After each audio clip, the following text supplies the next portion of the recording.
Hi guys, I'm Alessio, And I'm Roxy. and today we would like to present you our very first tutorial. So sometimes the sky in your photos can be really dull, boring, gray, and not attractive at all. So sometimes you need a little bit of Photoshop magic to make that photo just pop. Let's go!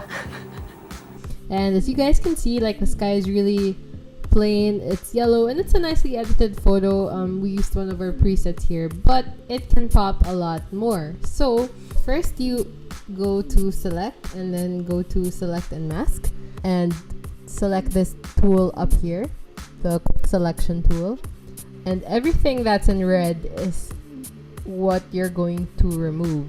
So since we want to remove the sky, we're going to drag the selection tool over the part that isn't the sky. And voila! You guys can check how smooth it is by going to view and then going to onion skin, or better yet, going to on layers.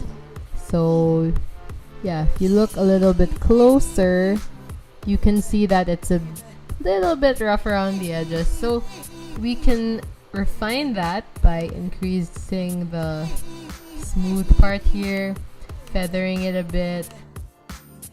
So if you can see, it was softened around the edges.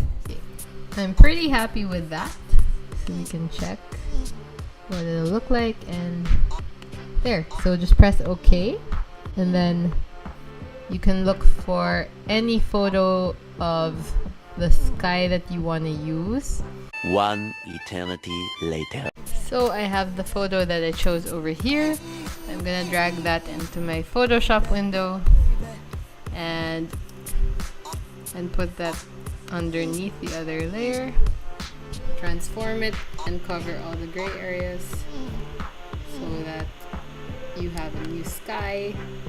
Drag that down below because you obviously don't want, there to be a random factory silhouette.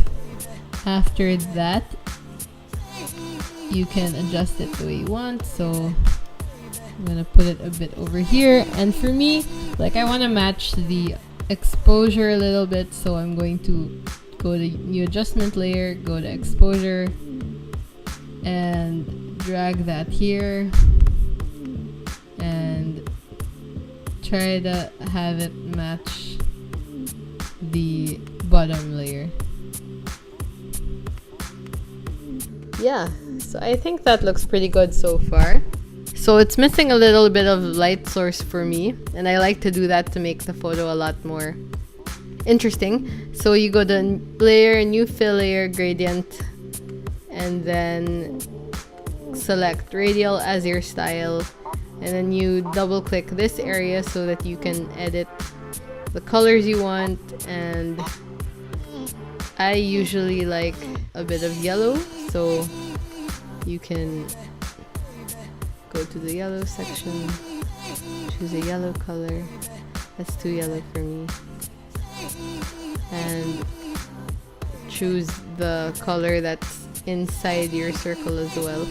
So you just have to scale the sun down a little bit and delete the bottom half of the sun. So you have to rasterize the layer and press delete, and you're pretty much almost done.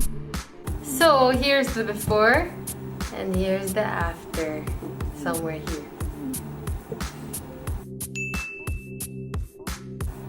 And we hope that you learned something new today. So if you do, please like and subscribe down below.